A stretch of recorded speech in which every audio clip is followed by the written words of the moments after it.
हमारे सौरमंडल में 9 ग्रह हैं। उनमें से पृथ्वी अकेला ऐसा ग्रह है जहां जीवन संभव है। पृथ्वी पर करोड़ों साल पहले ही जीवन की शुरुआत हो गई थी और ऐसा अनुमान है कि कई बार पृथ्वी पर जीवन का अंत होकर दोबारा जीवन बन चुका है। लेकिन क्या ऐसा कभी भविष्य में भी हो सकता है? हालांकि इसका सही सही अनुमान नहीं लगाया जा सकता, लेकिन ब्रह्मांड में कई ऐसी शक्तियां हैं जो क्षण भर में पृथ्वी को खत्म कर सकती हैं। एस्ट्रॉयड एस्ट्रॉयड वो पत्थर हैं जो ब्रह्मांड में हर जगह घूम रहे हैं, ठीक उसी तरह से जैसे हमारी पृथ्वी। इनकी सबसे ज्यादा संख्या तो मंगल और बृहस्पति ग्रह के बीच में है, लेकिन ये पूरे ब्रह्मांड में फैले हुए हैं। ऐसा ही एक एस्ट्रॉयड था एपोफिस। माना जा रहा था कि एपोफिस धरती से 2036 में टकराएगा। ये 300 मीटर चौड़ा था। यूं तो इसका आकार पृथ्वी से तो काफी छोटा था, पर अगर ये पृथ्वी से टकराता तो इतनी ऊर्जा पैदा होती जो कि परमाणु बम से भी लगभग 1 लाख गुना ज्यादा होती, और इतनी ऊर्जा पृथ्वी को नष्ट करने के लिए काफी थी।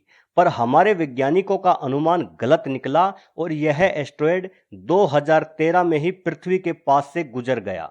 हालांकि बृहस्पति ग्रह हमेशा से इन पत्थरों से हमारी रक्षा करता आया है, क्योंकि बृहस्पति के बेहद तेज गुरुत्वाकर्षण बल के कारण पृथ्वी की ओर आने वाले सभी पत्थर बृहस्पति की ओर मुड़ जाते हैं। लेकिन अनहोनी होती रहती है और हो सकता है कि कभी कोई पत्थर पृथ्वी की ओर रुख कर ले। ऐसा अतीत में भी हो चुका है।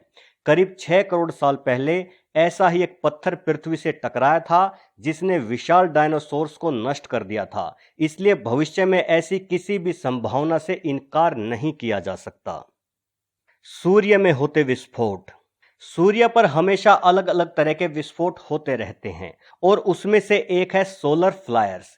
यह ऐसे चुंबकीय विस्फोट हैं जिनसे एटॉमिक पार्टिकल निकलते हैं, जो कि लगभग 64 लाख किलोमीटर प्रति घंटा की रफ्तार से पृथ्वी की तरफ आते हैं। ये पार्टिकल हमारे कम्युनिकेशन सिस्टम को बंद कर सकते हैं और हमारे ग्रह की सारी बिजली और टेक्नोलॉजी को भी ठप कर सकते हैं। यूं तो यह सूर्य से निकलते ही रहते हैं, पर हमारी धरती का चुंबकीय क्षेत्र हमें इनसे बचाता भी रहता है। लेकिन समस्या यह है कि पृथ्वी का चुंबकीय क्षेत्र धीरे धीरे कम हो रहा है। माना जाता है कि कभी मंगल ग्रह पर भी अपना चुंबकीय क्षेत्र था, जिसे धीरे धीरे मंगल ग्रह ने खो दिया।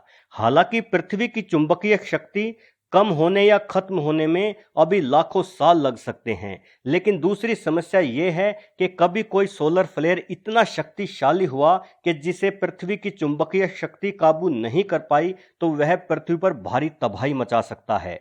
वह न सिर्फ हमारे कम्युनिकेशन सिस्टम को बंद कर देगा, बल्कि हमारी पूरी टेक्नोलॉजी को भी ठप कर सकता है। उसके बाद हमारे ग्रह पर हमेशा के लिए अंधेरा छा जाएगा और हमारा ग्रह धीरे धीरे मौत के आगोश में समाता चला जाएगा। एलियंस का हमला। महान वैज्ञानिक स्टीफन हॉकिंग ने कहा था कि पृथ्वी से अंतरिक्ष में हम इंसानों को रेडियो सिग्नल नहीं भेजने चाहिए, क्योंकि इससे एलियंस को हम इंसानों के ग्रह की स्थिति का पता चल जाएगा और हमें नहीं पता कि एलियंस कैसे होंगे। हो सकता है कि वो हमसे मित्रता करें और हो सकता है कि वे हमें दुश्मन की तरह देखें। लेकिन हम काफी लंबे समय से ही एलियन से संपर्क करने की कोशिश करते आ रहे हैं और पिछले कुछ समय से ऐसे कयास भी लगाए जा रहे हैं कि एक आधुनिक एलियन जाति को हमारा पता भी लग चुका है और वे पृथ्वी की तरफ ही आ रहे हैं। हालांकि यह खबर कितनी सच्ची है और कितनी झूठी, ये कोई नहीं बता सकता, लेकिन ऐसा कहा जा रहा है कि इसके लिए अमेरिका और रूस के राष्ट्रपतियों की एक सीक्रेट मीटिंग भी हुई है। उस मीटिंग में अमेरिका ने रूस को आने वाले एलियन अटैक के बारे में अलर्ट किया है और अमेरिका के साथ मिलकर एलियन से निपटने के लिए एक मिसाइल डिफेंस सिस्टम बनाने की भी बात हुई है।